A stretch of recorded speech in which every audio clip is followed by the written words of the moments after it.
하늘은 늘 그랬듯 푸르렀습니다. 김태준 회장의 삶도 겉으로는 그 하늘처럼 완벽해 보였죠. 강남 일대에서 가장 화려한 저택에 혼자 살면서 재계 10대 그룹 중 하나를 이끄는 그의 모습은 성공의 대명사와도 같았습니다. 하지만 누구나 그렇듯 그의 삶에도 보이지 않는 그늘이 있었습니다. 회장님, 오늘 일정 확인해 드릴까요? 비서의 말에 태주는 책상 위 액자에서 눈을 떼며 고개를 끄덕였습니다. 20년 전 5살짜리 아들 민호를 잃어버린 후로 그의 아침은 언제나 이렇게 시작됐습니다. 민호의 어린 얼굴을 담은 사진을 바라보는 것으로 하루를 열고 그 후엔 철저하게 감정을 억누르며 사업에만 몰두하는 것이죠. 신규 인력 면접이 9시, 이사회가 11시, 오후엔 해외 바이어와의 미팅입니다. 비서의 말을 들으며 태주는 무심코 손가락으로 액자를 쓰다듬었습니다. 오늘도 잘 지내니, 민호야? 마음속으로 되뇌며 그는 자리에서 일어났습니다. 이제는 습관이 된 그리움을 가슴에 묻고 또 하루를 시작하는 순간이었습니다. 그리고 오늘부터 새 운전기사가 오십니다. 인사팀에서 최종 선발했다고 합니다. 태주는 고개를 끄덕였습니다. 지난 운전기사가 갑자기 사직서를 제출한 후 새 인력을 뽑는다는 얘기는 들었지만 크게 신경 쓰지 않았죠. 그에게 운전기사란 그저 자신을 목적지까지 안전하게 데려다주는 존재일 뿐이었으니까요. 그날 오후 태준이 회사 주차장으로 나왔을 때 반듯한 정장 차림의 젊은 남자가 차 앞에 서 있었습니다. 회장님 안녕하십니까? 오늘부터 모시게 된 이준호라고 합니다. 준호가 공손히 인사하며 차 문을 열었습니다. 태준은 무심코 고개를 들어 그를 바라봤고 순간 가슴 한편이 묘하게 조여오는 느낌을 받았습니다. 20대 중반으로 보이는 청년의 얼굴에선 어딘지 모르게 친숙한 기운이 감돌았습니다. 나이가 어떻게 되지? 태준이 뒷좌석에 앉으며 물었습니다. 25입니다, 회장님. 25. 태준의 가슴이 다시 한번 묘하게 울렸습니다. 민호가 살아있다면 이 청년과 동갑일 터였죠. 집으로 향하는 내내 태준은 룸미러로 준호의 모습을 관찰했습니다. 단정한 이목구비, 차분한 눈빛, 그리고 조금은 쓸쓸해 보이는 미소까지. 이유 모를 친밀감이 그를 사로잡았습니다. 며칠이 지나고 태준은 무의식적으로 준호를 더 많이 살펴보게 됐습니다. 그의 말투, 걸음걸이, 심지어 핸들을 잡는 방식까지. 때로는 민호의 어린 시절 사진과 준호의 얼굴을 마음속으로 겹쳐보기도 했습니다. 말도 안 돼, 내가 미쳤나? 스스로를 다그치면서도 그 묘한 끌림은 쉽게 사라지지 않았습니다. 그러던 어느 날 태준이 차에서 내리려는 순간이었습니다. 준호가 문을 열어주기 위해 몸을 돌렸고 그 순간 준호의 셔츠 칼라 너머로 목 뒤쪽에 자리한 흉터가 태준이 눈에 들어왔습니다. 불규칙한 형태의 그 흉터는 마치 오래전 화상으로 인한 것처럼 보였습니다.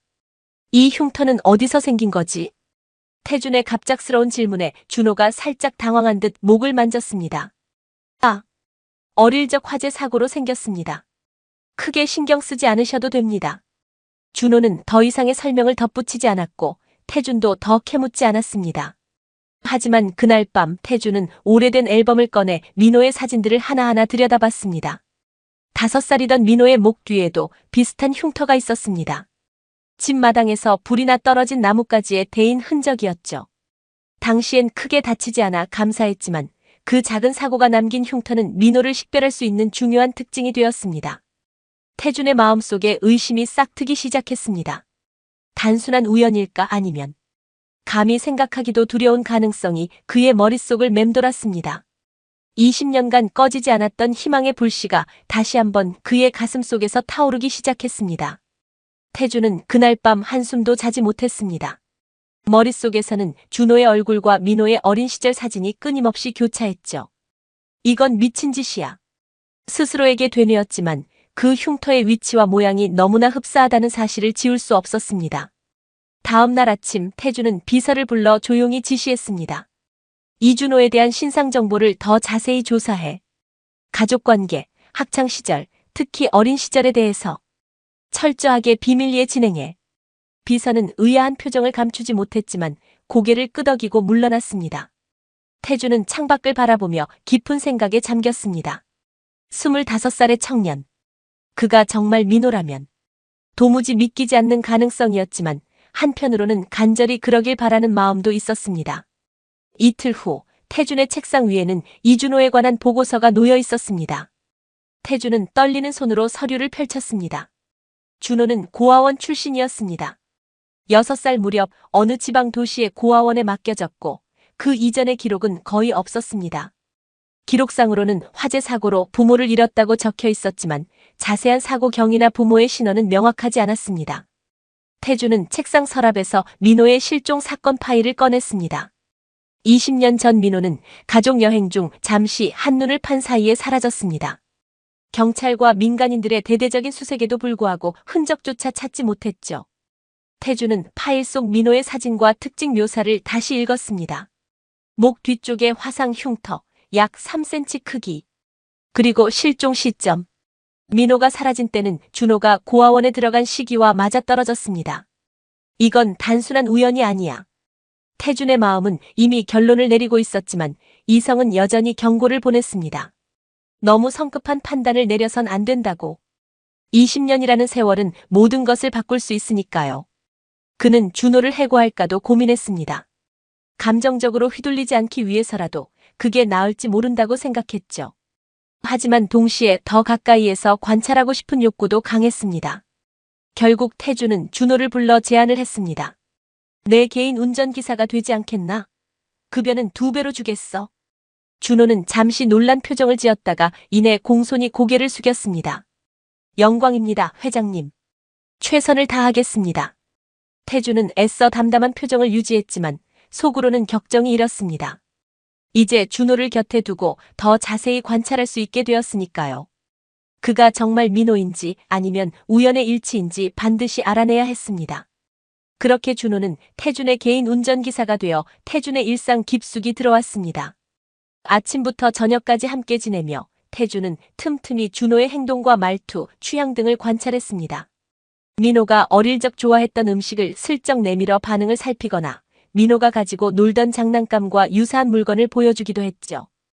회장님께서는 가족이 없으신가요? 어느 날 준호가 조심스레 물었습니다. 태준은 잠시 말을 고르다가 대답했습니다. 있었지. 아내와 아들이 있었어. 하지만 20년 전에. 태준은 말을 멈추고 창밖을 바라봤습니다. 준호는 더 이상 묻지 않았지만 그의 눈빛에는 연민과 호기심이 깃들어 있었습니다. 며칠 후 태준은 의도적으로 민호 이야기를 꺼냈습니다.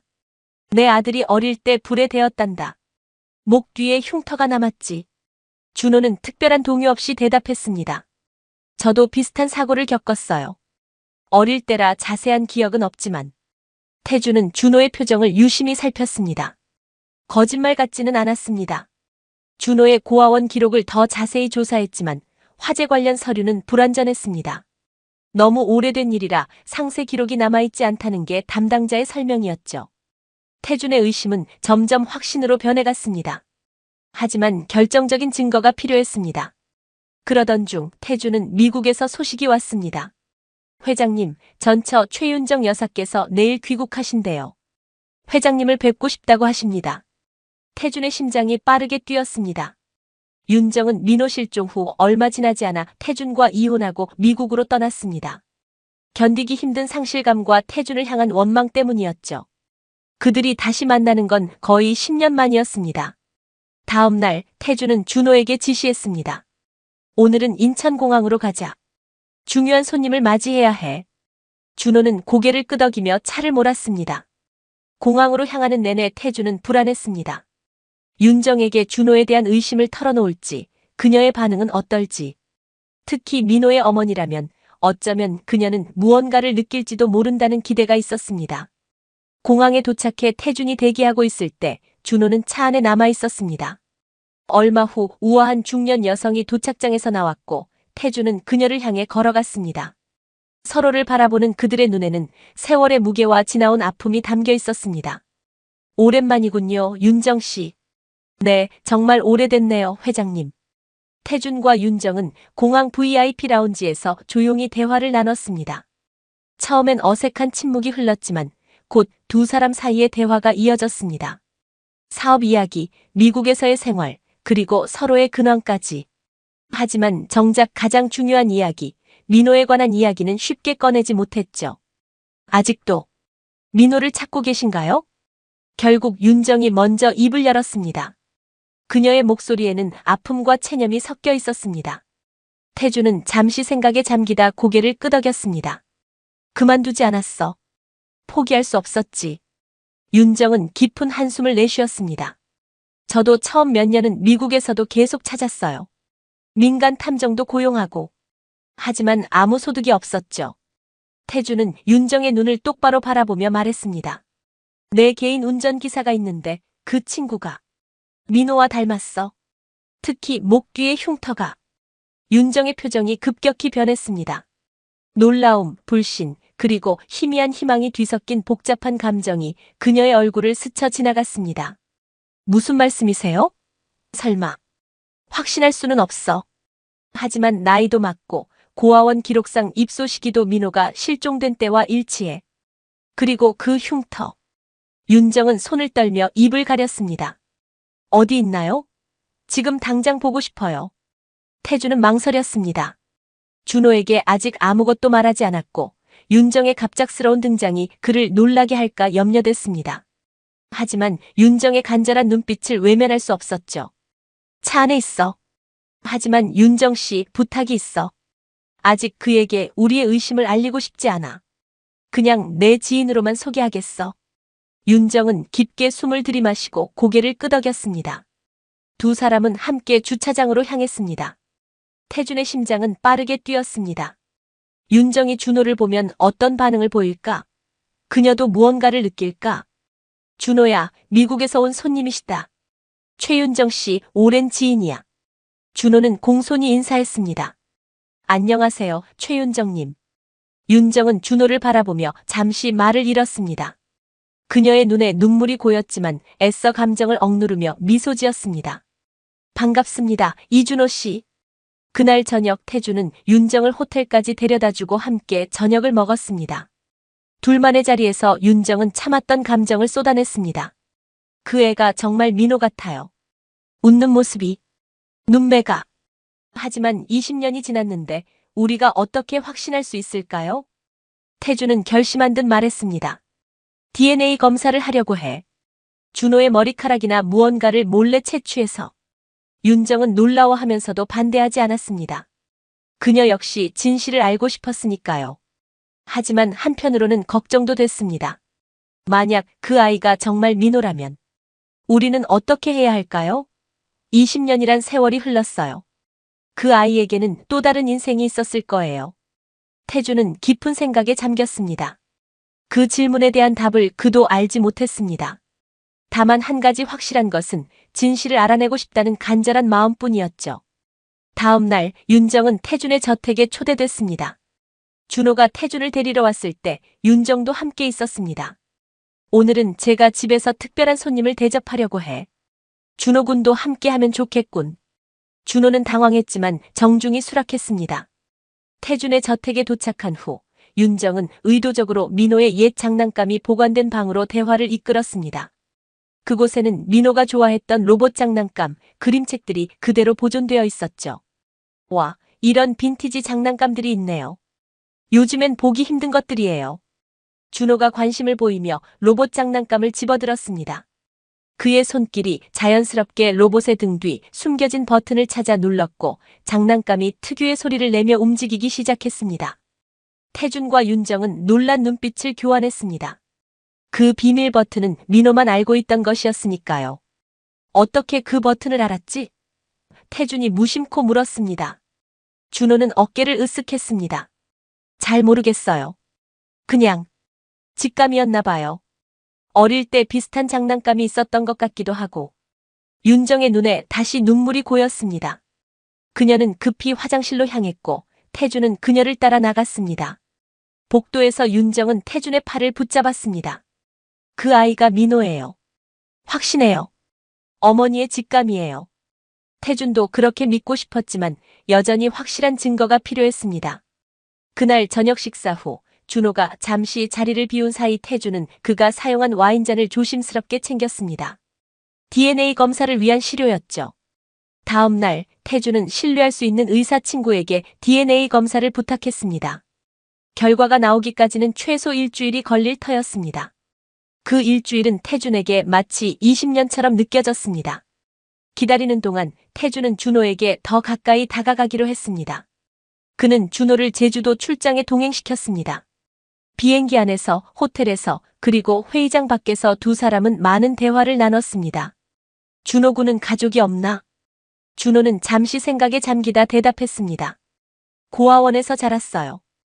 6살 때부터. 그 전의 기억은 거의 없어요. 힘들었겠군. 처음엔 그랬죠. 하지만 좋은 선생님들이 계셨고 친구들도 있었어요. 운이 좋았던 것 같아요. 태주는 준호의 말 한마디 한마디에 귀 기울였습니다. 그의 이야기 속에서 민호의 흔적을 찾으려는 듯이요. 때로는 준호가 뭔가 민호와 닮은 행동을 할 때면 가슴이 철렁 내려앉기도 했습니다. 같은 방식으로 젓가락을 쥐는 것, 비슷한 말투, 혹은 특정 음식에 대한 기호까지. 제주도에서 돌아온 날, 태주는 윤정과 만나 함께 저녁을 먹었습니다. DNA 결과는 아직인가요? 내일이나 모레쯤 나올 거야. 윤정은 불안한 듯 손가락으로 테이블을 두드렸습니다. 만약 정말 민호라면 우리는 그 아이에게 어떻게 다가가야 할까요? 갑자기 우리가 그의 부모라고 하면 그 충격이 얼마나 클지. 태준도 같은 고민을 하고 있었습니다. 20년의 공백을 어떻게 메울 수 있을까? 준호에게 진실을 알려도 되는 걸까? 그는 준호의 모든 것을 알고 싶으면서도 동시에 그를 잃게 될까 두려웠습니다. 태준은 연구실 앞에서 초조하게 기다렸습니다. 의사 친구가 DNA 검사 결과를 직접 설명해 주겠다고 했기 때문이죠. 드디어 문이 열리고 태준의 오랜 친구인 서강민 박사가 나왔습니다. 어서 들어와, 태준아. 강민의 표정만으로도 태준은 결과를 짐작할 수 있었습니다. 두근거리는 마음을 진정시키며 그는 연구실로 들어갔습니다. 결과가 나왔습니다. 강민이 서류 한 장을 내밀었습니다. 부자관계 확률이 99%입니다. 의학적으로 거의 확실하다고 볼 수 있죠. 태준의 두 손이 떨렸습니다. 그토록 기다렸던 순간, 그토록 바랐던 기적이 실제로 일어난 것이었습니다. 이준호는 김민호였습니다. 그의 아들이었습니다. 정말 확실한 거지. 과학적으로 거의 틀림없습니다. 유전자 표지들이 너무 명확해요. 태준은 눈물을 참으며 고개를 끄덕였습니다. 수없이 상상했던 순간이 실제로 찾아왔지만 막상 그 앞에 서니 어떻게 해야 할지 몰랐습니다. 기쁨, 후회, 두려움, 그리고 설렘이 한꺼번에 밀려왔습니다. 강민은 오랜 친구의 어깨를 토닥였습니다. 이제 어떻게 할 계획이야? 아직 모르겠어. 윤정에게 먼저 알려야겠지. 그리고 준호, 민호에게 어떻게 말해야 할지. 태주는 저녁에 윤정을 만나 결과를 전했습니다. 윤정은 결과를 듣자마자 참았던 눈물을 쏟아냈습니다. 알았어요, 느꼈어요. 모성은 거짓말을 하지 않아요. 어떻게 하면 좋을까? 바로 말해야 할까? 아니면 조금 더 기다려야 할까? 윤정은 잠시 생각에 잠겼다가 말했습니다. 서둘러선 안 될 것 같아요. 민호. 아니, 준호에게는 너무 큰 충격일 테니까요. 천천히 다가가면서 그의 마음을 열어야 해요. 태주는 고개를 끄덕였습니다. 그들은 밤늦게까지 앞으로의 계획을 세웠습니다. 준호에게 진실을 알리기 전에 그를 더 가깝게 느끼고 신뢰관계를 쌓는 것이 중요했습니다. 다음 날부터 태주는 준호를 마치 아들처럼 대하기 시작했습니다. 더 많은 이야기를 나누고 그의 의견을 물으며 때로는 개인적인 고민까지 털어놓았죠. 처음에 준호는 당황스러워했지만 점차 그런 태준의 태도에 익숙해졌습니다. 준호야, 오늘 중요한 투자 회의가 있는데 같이 들어가지 않겠나? 자네 의견도 듣고 싶군. 운전기사를 회의에 데려가는 것은 분명 파격적인 제안이었습니다. 준호는 당황스러워하면서도 호기심을 느꼈습니다. 제가요? 하지만 전 경영에 대해 아는 게 없는데요. 때로는 새로운 시각이 필요할 때가 있지. 자네가 보는 관점이 궁금하네. 회의에서 준호는 조용히 앉아 있었지만 태준이 의도적으로 그의 의견을 물었을 때 놀랍도록 날카로운 통찰력을 보여주었습니다. 경영학을 전공하지 않았음에도 그의 직관은 마치 타고난 사업가처럼 느껴졌습니다. 회의 후 태준은 준호에게 물었습니다. 자네, 혹시 경영에 관심 있나? 준호는 잠시 생각하다 대답했습니다. 솔직히 말씀드리면 있습니다. 운전하면서도 종종 기업 경영 책을 읽곤 했어요. 그냥 취미처럼요. 태준의 가슴이 뭉클해졌습니다. 그의 아버지도 그 자신도 경영에 타고난 재능이 있었죠. 그리고 이제 그의 아들도 마찬가지였습니다. 그렇다면 나에게 좀 더 많은 것을 배워보지 않겠나? 단순히 운전기사보다 더 많은 일을 맡길 수도 있을 것 같은데. 준호의 눈이 반짝였습니다. 하지만 곧 의심스러운 표정으로 물었습니다. 갑자기 왜 저에게 이런 기회를? 회장님과 저는 그저 몇 달 전에 만난 사이인데요. 태주는 마음속 깊은 곳에서 내가 내 아들이니까라고 외치고 싶었지만 겨우 미소만 지었습니다. 때로는 사람의 재능은 금방 알아볼 수 있는 법이지. 기회가 왔을 때 잡는 게 좋을 텐데. 준호는 고맙다는 인사를 하면서도 여전히 의아해 보였습니다. 그리고 그날 이후 태준의 갑작스러운 친밀감에 그는 오히려 거리를 두기 시작했습니다. 너무 빨리 다가간 것이 역효과를 낸 것이죠. 준호가 불편해하는 것 같아요. 우리가 너무 서두르는 게 아닐까요? 윤정의 말에 태준도 동의했습니다. 그들은 속도를 늦추기로 했습니다. 하지만 그 사이 태준의 회사에 위기가 닥쳤습니다. 오랜 경쟁사에서 적대적 인수 시도를 해왔고 이사회는 술렁였습니다. 김 회장님, 상황이 심각합니다. JK그룹에서 우리 주식을 은밀히 매입해왔더군요. 이미 15%를 확보했습니다. 태준은 이사회 회의에서 이 소식을 들었습니다. 그룹 창립 이래 최대의 위기였습니다. 회의를 마치고 나온 태준은 지쳐 보였습니다. 준호가 걱정스레 물었습니다. 괜찮으신가요, 회장님? 태준은 한숨을 쉬었습니다. 큰 문제가 생겼어. 회사가 위험해. 그날 밤 태준은 저택 서재에서 밤늦게까지 서류를 검토하고 있었습니다. 준호는 이미 퇴근 시간이 지났지만 태준이 걱정되어 남아 있었습니다. 조심스레 서재 문을 두드리자 태준이 피곤한 목소리로 대답했습니다. 들어오게. 차라도 한 잔 드실래요? 밤이 깊었습니다. 태준은 고마운 눈빛으로 고개를 끄덕였습니다. 준호가 차를 내려놓자 태준은 무심코 중얼거렸습니다. JK그룹의 이번 전략은 정말 교묘해. 이대로라면 우리 회사는 결국. 준호가 갑자기 입을 열었습니다. 회장님, 혹시 JK그룹의 재무제표를 보셨나요? 최근 몇 년간 그들의 투자 패턴이 수상합니다. 특히 아시아 시장에서요. 태준이 놀란 표정으로 준호를 바라봤습니다. 자네가 어떻게 그런 걸 알지? 사실 경영학 학사 과정을 마쳤습니다. 그리고 종종 재무 분석을 취미로 하거든요. JK그룹에 대해 우연히 읽은 기사가 있었는데 준호의 분석은 놀라울 정도로 정확했습니다. 그는 JK그룹의 약점을 지적하며 태준의 회사가 어떻게 대응할 수 있을지 구체적인 전략까지 제안했습니다. 태준은 자신의 아들이 이토록 뛰어난 사업 감각을 가졌다는 사실에 가슴이 벅차올랐습니다. 준호야, 내일부터 이 건에 관해 함께 일해보지 않겠나? 자네의 통찰력이 큰 도움이 될 것 같군. 준호는 기쁘게 수락했고 그날부터 두 사람은 JK그룹의 인수 시도를 막기 위한 전략을 함께 세웠습니다. 밤늦게까지 이어진 토론, 함께 나눈 식사, 그리고 서로의 생각을 나누는 과정에서 둘 사이에는 자연스러운 신뢰가 쌓여갔습니다. 이 위기는 오히려 태준과 준호를 더 가깝게 만들었습니다. 준호는 이제 단순한 운전기사가 아닌 태준의 비공식 조언자로 자리매김했습니다. 그리고 태준은 매일 아들과 함께 일하는 기쁨을 누렸습니다. 비록 준호는 그 사실을 알지 못했지만요. 한 달 후 태준의 회사는 JK그룹의 적대적 인수 시도를 성공적으로 막아냈습니다. 준호의 제안대로 아시아 시장에서 JK그룹의 약점을 공략하는 전략이 효과적이었죠. 이사회에서는 이 승리를 축하하는 자리가 마련됐고 태준은 준호를 함께 데려갔습니다. 오늘의 성공은 우리 모두의 노력 덕분이지만 특별히 언급하고 싶은 사람이 있습니다. 태준이 연단에 서서 말했습니다. 모든 이사들의 시선이 그에게 향했습니다. 제 운전기사이자 최근 제 곁에서 큰 도움을 준 이준호 군입니다. 그의 놀라운 통찰력이 없었다면 오늘의 승리는 없었을 것입니다. 모두가 놀란 표정으로 준호를 바라봤습니다. 운전기사가 어떻게 이런 중요한 경영 결정에 관여했는지 의아해하는 눈치였죠. 준호도 당황한 표정으로 자리에서 일어나 가볍게 인사했습니다. 과찬이십니다, 회장님. 저는 그저 제가 알고 있는 작은 정보를 공유했을 뿐입니다. 행사가 끝난 후 준호는 태준에게 다가왔습니다. 왜 저를 그런 자리에 내세우셨나요? 모두가 이상하게 생각할 텐데요.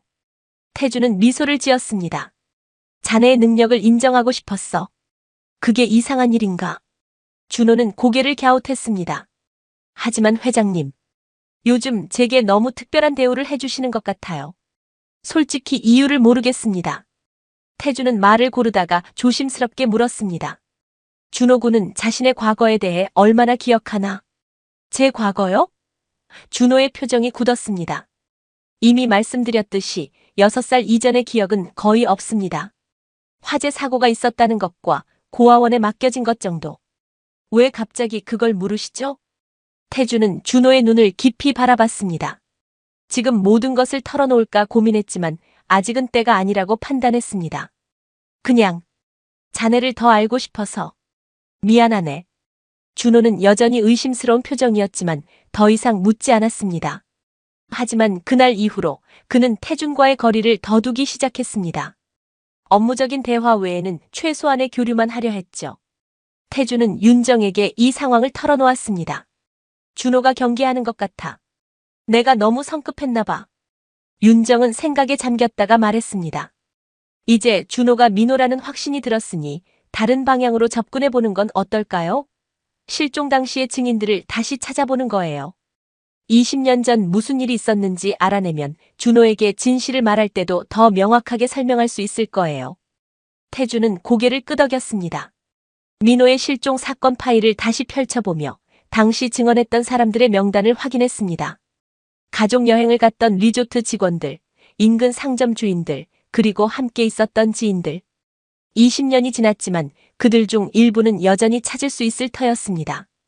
태준은 비서에게 지시했습니다. 당시 XX 리조트에서 근무했던 직원들의 현재 연락처를 찾아줘. 특히 이 명단에 있는 사람들이 중요해. 며칠 후 태준은 민호가 실종됐던 리조트의 옛 지배인을 만났습니다. 이제는 은퇴한 그는 태준을 보자 놀란 표정을 지었습니다. 김 회장님, 세월이 많이 흘렀군요. 그렇습니다. 20년이라는 시간이 지났지만 제게는 어제 같은 일입니다. 두 사람은 오래된 사건에 대해 이야기를 나눴습니다. 지배인은 당시 상황을 최대한 자세히 회상했습니다. 그날, 갑자기 아이가 보이지 않아 모두가 발칵 뒤집혔죠. 저희 직원들도 총동원돼서 리조트 구석구석을 뒤졌어요. 하지만 그날 특별히 수상한 사람이나 상황은 없었나요? 뭐든지 기억나는 게 있다면. 지배인은 깊이 생각하다 말했습니다. 사실 한 가지 기억나는 게 있긴 해요. 그날 아침 리조트 정문 앞에서 낯선 차가 오랫동안 주차돼 있었어요. 검은색 세단이었는데 나중에 경찰이 조사했지만 렌터카였고 추적이 안 됐다고 들었어요. 태준의 눈이 빛났습니다. 그는 계속해서 당시 주변에 있었던 다른 증인들도 찾아다녔습니다. 한 상점 주인은 특이한 정보를 제공했습니다. 그날 오후 한 남자가 아이를 안고 서둘러 가는 걸 봤어요. 처음엔 그냥 아버지와 아들인 줄 알았는데 나중에 생각해보니 아이가 울고 있었던 것 같아요. 태준은 이 모든 정보를 모아 퍼즐을 맞추기 시작했습니다. 그리고 또 다른 중요한 단서를 발견했습니다. 준호가 맡겨졌던 고아원이 민호가 실종된 리조트에서 불과 30km 거리에 있었던 것이죠. 윤정 씨, 이건 단순한 우연이 아니야. 준호가 맡겨진 고아원이 민호가 실종된 곳 근처였어. 윤정은 놀라워하며 고개를 끄덕였습니다. 이제 거의 확실해졌네요. 하지만 누가 왜 민호를 납치했을까요? 태준은 생각에 잠겼습니다. 당시 그는 이미 성공한 사업가였지만 지금처럼 재계 거물은 아니었습니다. 몸값을 요구하는 납치였다면 연락이 왔을 텐데 그런 일은 없었죠. 다음 날 태준은 준호에게 특별한 제안을 했습니다. 이번 주말에 시간 있나? 제주도에 잠깐 다녀오려 하는데 자네도 함께 가면 좋겠군. 준호는 잠시 망설이다 대답했습니다. 주말엔 개인 약속이 있습니다만. 중요한 출장이야. 자네의 도움이 필요해. 결국 준호는 동의했고 두 사람은 제주도로 향했습니다. 하지만 그곳은 사업상 미팅 장소가 아닌 바로 민호가 실종됐던 그 리조트였습니다. 물론 20년이 지나 리조트는 완전히 리모델링 되었지만 그 장소만은 변함없었죠. 여기가 어디죠? 준호가 당황스러운 표정으로 물었습니다. 태주는 깊은 숨을 내쉬었습니다. 내게 특별한 의미가 있는 곳이야. 20년 전 내 아들 민호가 이곳에서 실종됐어. 준호의 표정이 복잡해졌습니다. 그는 태준이 왜 자신을 이곳에 데려왔는지 의아해하는 눈치였습니다. 그래서 저를 여기에 데려오신 건가요? 무슨 의도가 있으신 거죠? 태준은 준호의 눈을 바라봤습니다. 준호야, 솔직히 말해줄게. 나는 자네가. 하지만 그 순간 준호의 전화기가 울렸습니다. 준호는 전화를 받고 표정이 급변했습니다. 지금 당장 가봐야 할 것 같습니다. 여자친구가 사고가 났대요. 태주는 놀라 말을 멈췄습니다. 중요한 순간에 이런 일이 생기다니. 하지만 준호의 걱정스러운 표정을 보며 그는 고개를 끄덕였습니다. 그럼 서울로 돌아가자. 내일은 나중에 해도 돼. 서울로 돌아온 후 태주는 준호의 여자친구가 괜찮은지 물었습니다. 준호는 다행히 큰 사고는 아니었다고 안심시켰지만 태준과의 대화를 계속하려는 의지는 보이지 않았습니다. 태준은 윤정에게 전화해 상황을 설명했습니다. 거의 말할 뻔했어요. 하지만 타이밍이 좋지 않았네요. 윤정은 한숨을 쉬었습니다.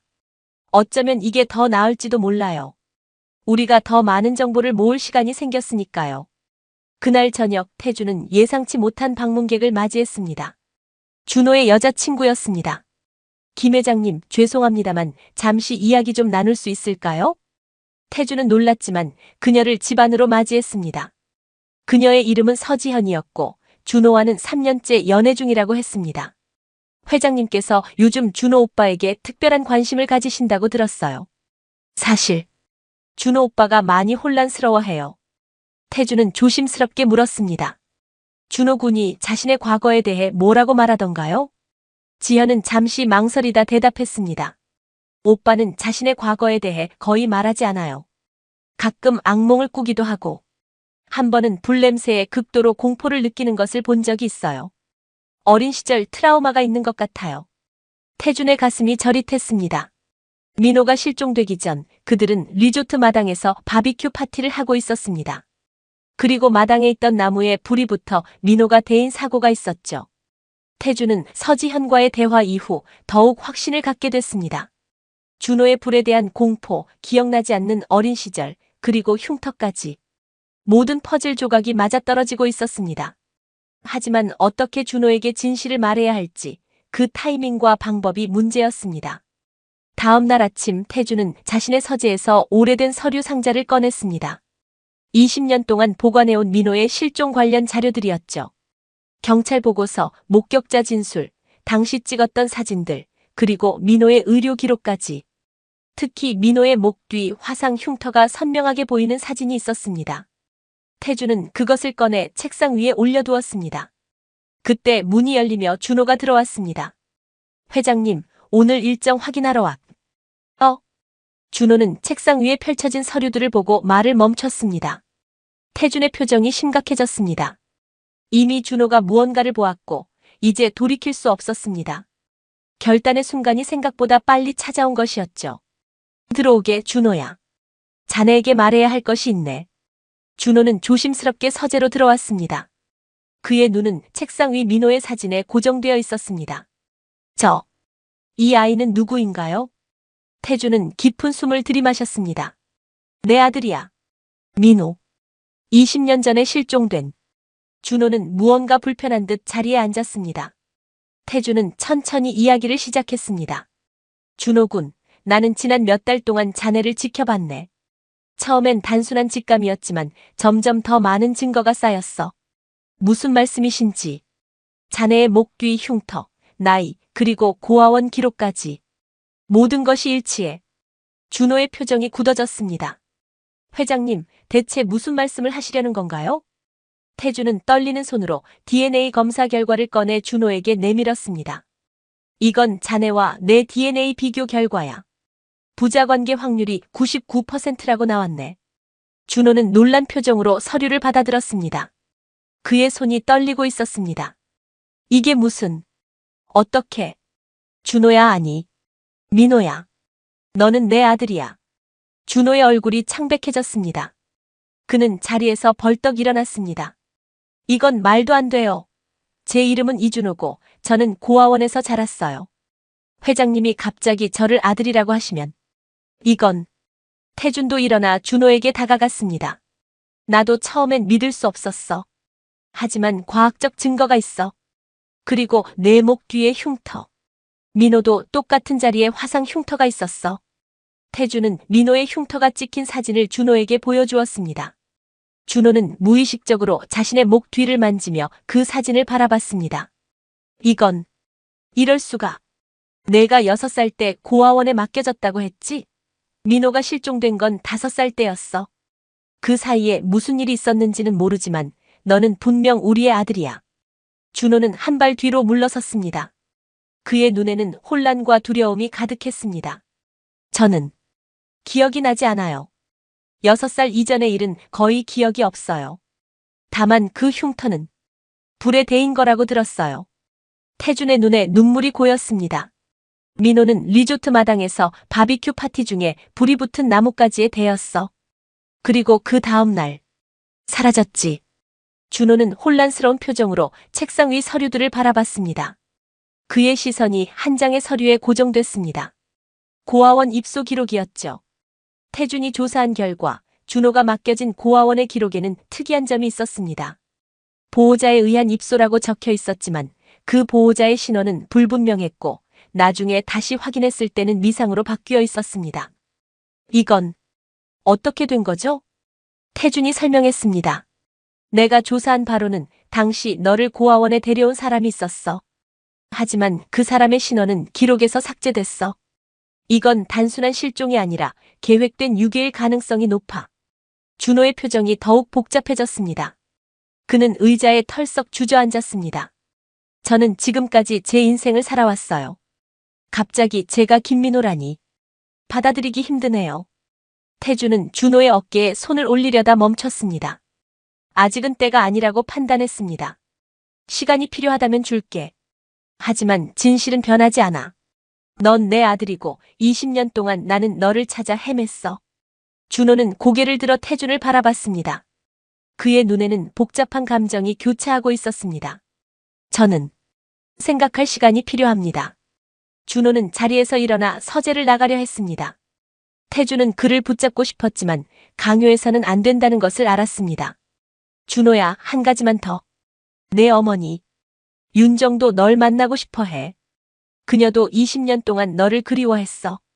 준호는 문간에서 잠시 멈춰 섰습니다. 그의 어깨가 떨리는 것이 보였습니다. 지금은 모든 게 너무 혼란스러워요. 그 말을 남기고 준호는 서재를 나갔습니다. 태준은 그대로 자리에 주저앉았습니다. 마침내 아들에게 진실을 말했지만 이것이 시작일 뿐이라는 것을 그는 알았습니다. 그날 저녁 윤정에게 전화가 왔습니다. 어떻게 됐나요? 준호에게 말했나요? 태준은 한숨을 쉬며 상황을 설명했습니다. 윤정은 조용히 듣고 나서 말했습니다. 당연한 반응이에요. 20년의 인생이 뒤바뀌는 충격이니까요. 하지만 우리가 할 수 있는 건 기다리는 것뿐이에요. 다음 날 준호는 출근하지 않았습니다. 전화도 받지 않았죠. 태준은 불안해졌지만 준호에게 공간을 주기로 했습니다. 사흘이 지나도 소식이 없자 태준은 서지현에게 연락했습니다. 준호가 괜찮은지 알고 싶어서요. 연락이 안 돼서. 지현의 목소리는 걱정스러웠습니다. 오빠가 지금 많이 혼란스러워해요. 며칠 동안 거의 말을 안 하고 때로는 갑자기 어린 시절 기억 조각들이 떠오른다고 해요. 태준의 심장이 빨라졌습니다. 어떤 기억인지 말했나요? 불냄새. 누군가가 자신을 안고 달리는 느낌. 그리고 아빠를 부르짖는 자신의 목소리. 오빠가 정말 회장님 아들인가요? 태준은 잠시 말을 잊었다가 조용히 대답했습니다. DNA 검사 결과로는 그래요. 하지만 중요한 건 준호가 어떻게 느끼느냐겠죠. 통화를 마친 후 태준은 윤정에게 연락해 상황을 설명했습니다. 두 사람은 함께 준호의 고아원을 다시 방문하기로 결정했습니다. 이번에는 더 깊이 파고들어 당시 준호를 데려온 사람의 신원을 알아내려는 목적이었습니다. 고아원을 방문한 태준과 윤정은 오래된 기록을 검토하던 중 중요한 발견을 했습니다. 준호를 데려온 남자의 서명이 희미하게 남아 있었고 그 필체는 태준에게 낯익었습니다. 그의 옛 직원 강민호의 것이었습니다. 이건 민우의 필체야. 윤정이 놀라 물었습니다. 강민우요? 회장님 비서로 일했던 그 사람인가요? 태준은 충격에 휩싸였습니다. 강민우는 민호 실종 직후 회사를 떠났었습니다. 당시에는 그저 충격 때문이라고 생각했지만 이제 보니 그것은 도주였습니다. 민우가 민호를 납치했다는 거야? 태준의 머릿속은 혼란스러웠습니다. 강민우는 그가 신뢰했던 직원이었습니다. 민호가 실종되었을 때도 가장 열심히 수색에 참여했던 사람이었죠. 그런 사람이 어떻게 민호를 납치할 수 있었을까요? 왜 민우가 이런 짓을? 태준이 중얼거렸습니다. 윤정이 고아원 기록을 더 자세히 살펴보며 말했습니다. 여기 기록된 날짜를 보세요. 민호가 실종된 지 정확히 일주일 후에 이곳에 맡겨졌어요. 태준은 자리에서 벌떡 일어났습니다. 민우의 현재 행방을 찾아야 해. 20년이 지났지만 반드시 찾아내야 해. 두 사람은 고아원을 나와 태준의 사무실로 향했습니다. 태준은 즉시 사설 탐정을 고용해 강민우의 행방을 수소문하기 시작했습니다. 동시에 경찰에도 새로운 증거를 제출했습니다.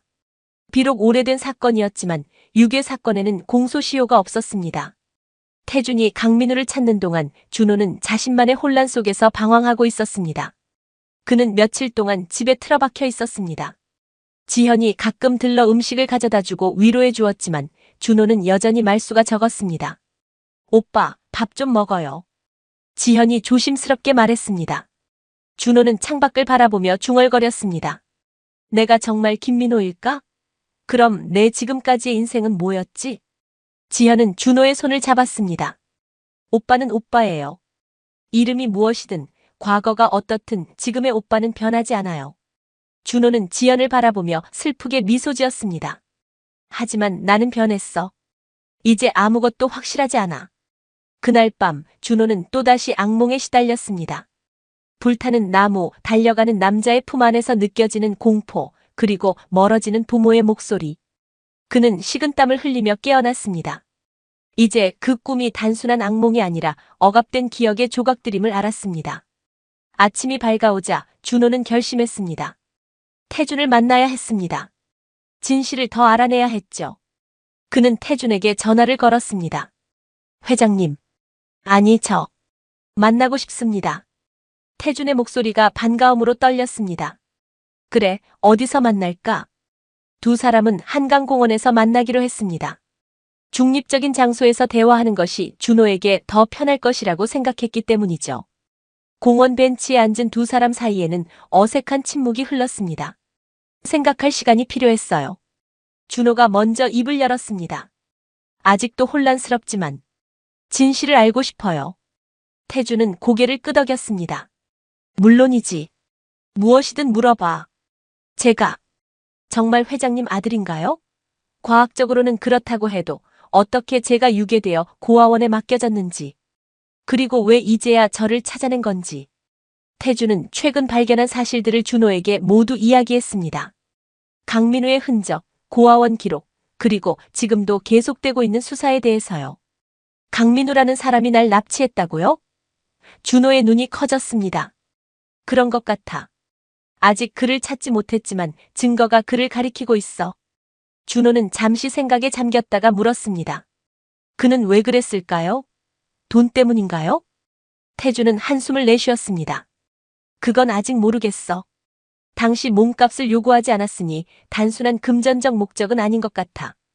두 사람은 계속해서 이야기를 나눴고 준호는 조금씩 마음을 열기 시작했습니다.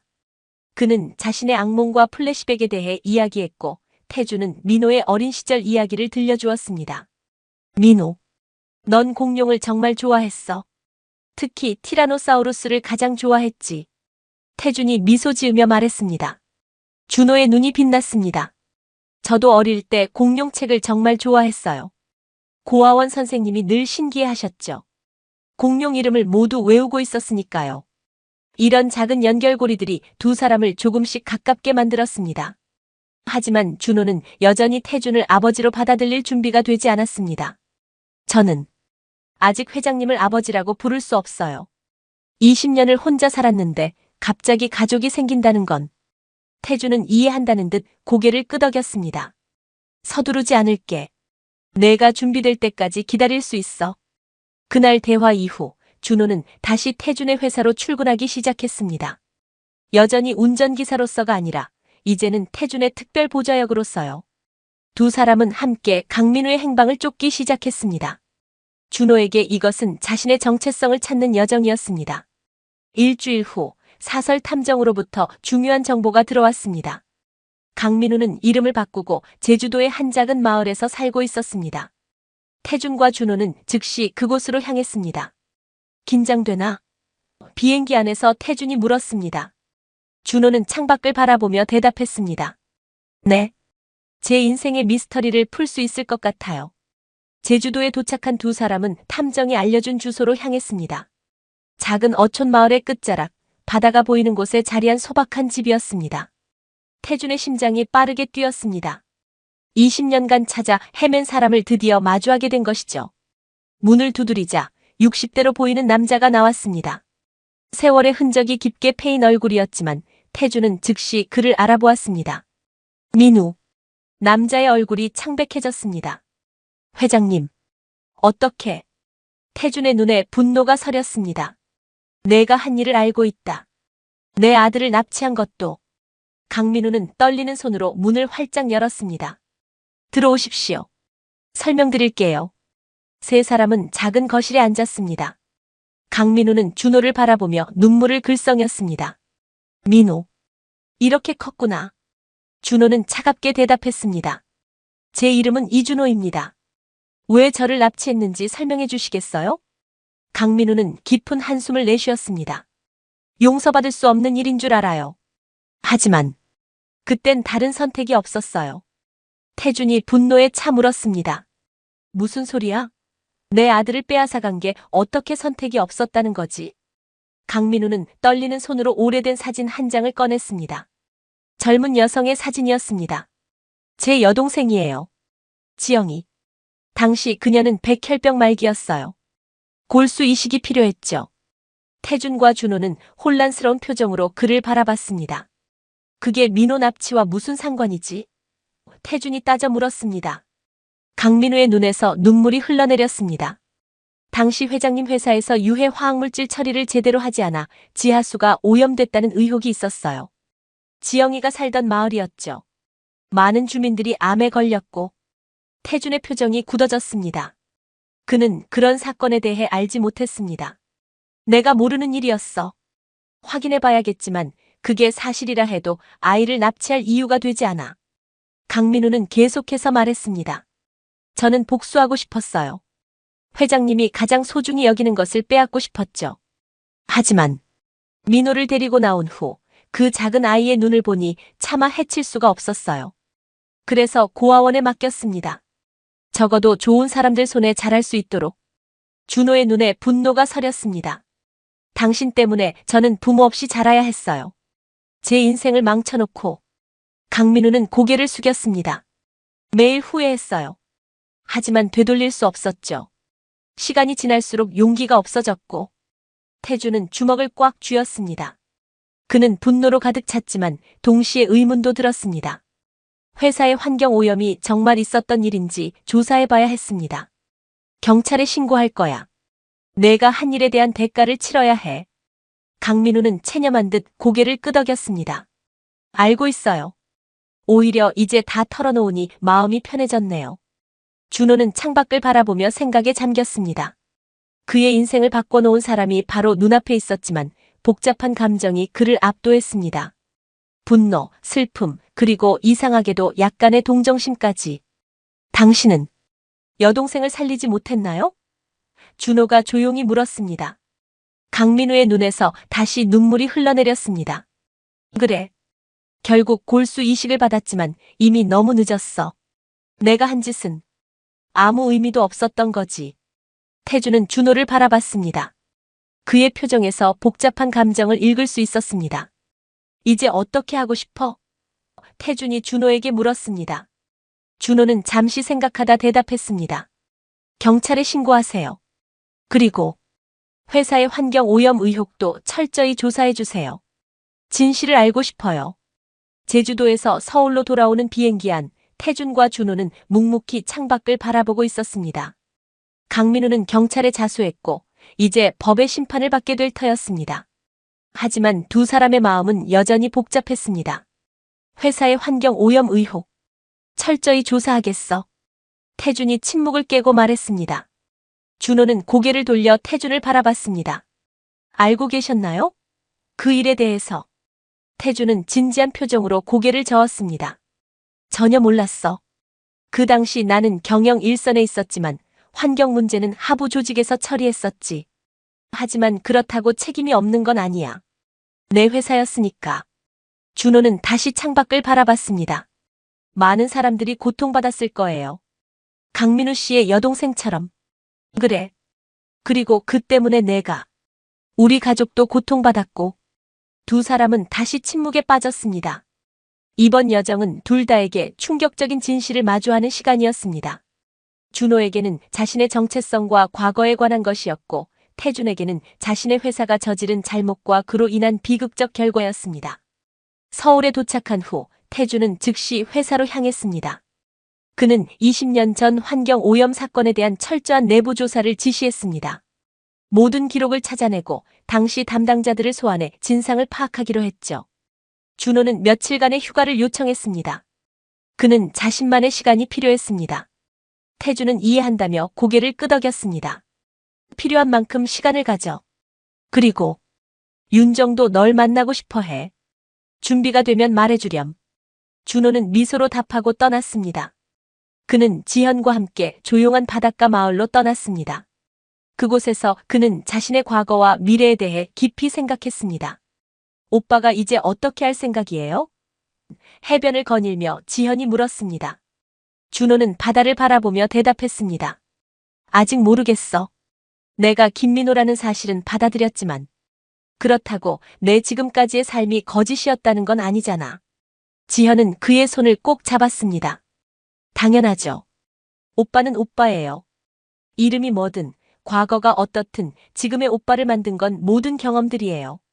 준호는 고마운 마음으로 지현을 바라봤습니다. 그녀의 존재가 이 혼란스러운 시간 동안 큰 위로가 되었습니다. 일주일 후 준호는 서울로 돌아왔습니다. 그는 태준에게 전화를 걸었습니다. 회장님, 어머니를 만나고 싶습니다. 태준의 목소리가 기쁨으로 떨렸습니다. 그래, 윤정도 정말 기뻐할 거야. 그날 저녁 세 사람은 태준의 저택에서 만났습니다. 윤정은 준호를 보자마자 눈물을 참지 못했습니다. 그녀는 달려가 준호를 안으려다 멈추고 조심스레 물었습니다. 안아봐도 될까요? 준호는 잠시 망설이다 고개를 끄덕였습니다. 윤정은 20년 만에 아들을 품에 안았습니다. 그녀의 어깨가 흐느낌으로 떨렸습니다. 미안해, 정말 미안해. 엄마가 더 잘 지켜주지 못해서. 준호의 눈에도 눈물이 고였습니다. 그는 여전히 윤정을 어머니라고 부를 준비가 되지 않았지만 그녀의 진심 어린 사랑을 느낄 수 있었습니다. 그날 밤 세 사람은 오랜 대화를 나눴습니다. 준호의 성장 과정, 태준과 윤정의 20년 그리고 앞으로 어떻게 관계를 맺어나갈지에 대해서요. 서두르지 않을게요. 당신들이 내 부모라는 걸 받아들였지만 감정적으로 연결되기까지는 시간이 필요해요. 태준과 윤정은 이해한다며 고개를 끄덕였습니다. 그들에게 중요한 건 준호가 자신들의 삶에 돌아온 것이었습니다. 나머지는 시간이 해결해 줄 것이라 믿었죠. 한 달 후 태준은 환경 오염 사건에 대한 조사 결과를 받았습니다. 사실이었습니다. 당시 회사는 비용 절감을 위해 유해 폐기물을 부적절하게 처리했고 그로 인해 인근 마을의 지하수가 오염되었습니다. 많은 주민들이 암과 같은 질병에 시달렸고 강민우의 여동생도 그중 하나였습니다. 태준은 즉시 기자회견을 열었습니다.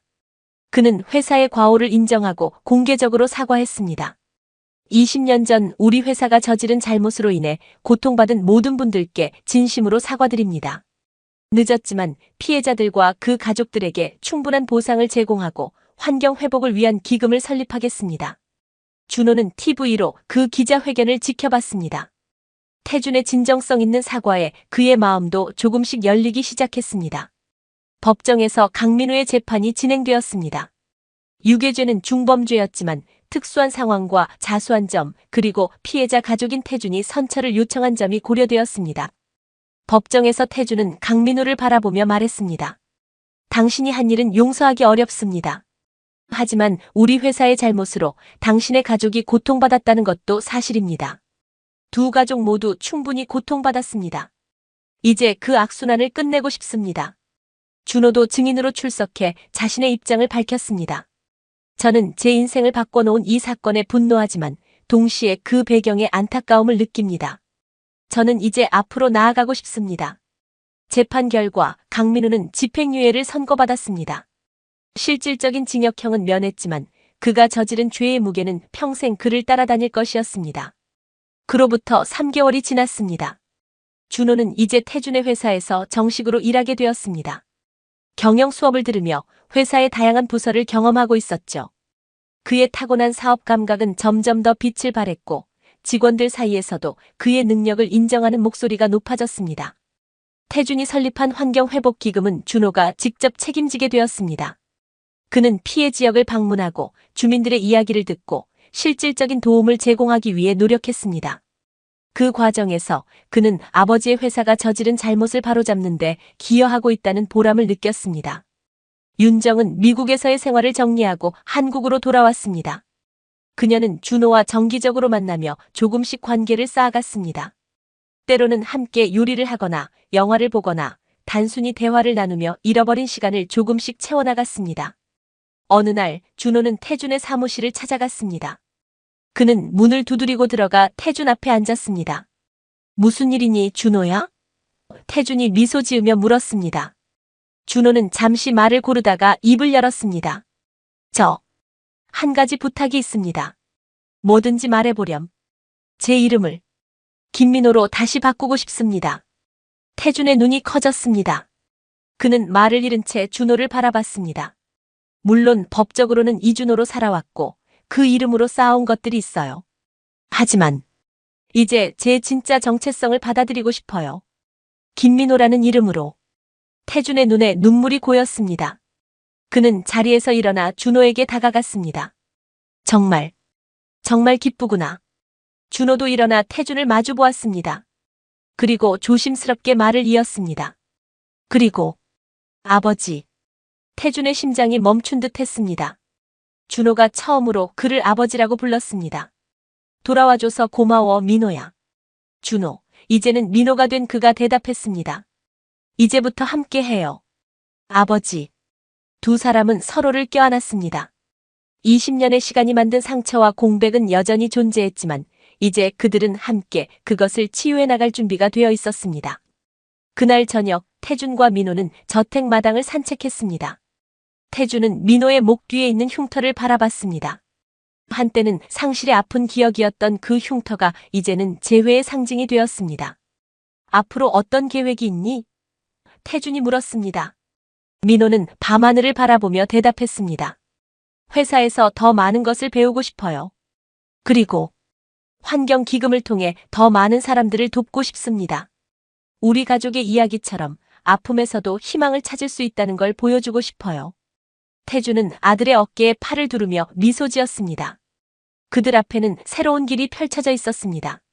과거의 상처를 완전히 치유하는 데는 오랜 시간이 걸릴 것이지만 중요한 건 이제 그들이 함께 그 길을 걷게 되었다는 사실이었습니다. 멀리서 윤정이 그들을 향해 걸어오고 있었습니다. 세 사람의 그림자가 달빛 아래 하나로 겹쳐졌습니다. 20년의 이별 끝에 그들은 마침내 가족으로 다시 모였습니다. 민호의 목 뒤 흉터는 이제 더 이상 아픔의 상징이 아니었습니다. 그것은 상실과 재회, 그리고 용서와 화해의 이야기를 담은 특별한 표식이 되었습니다.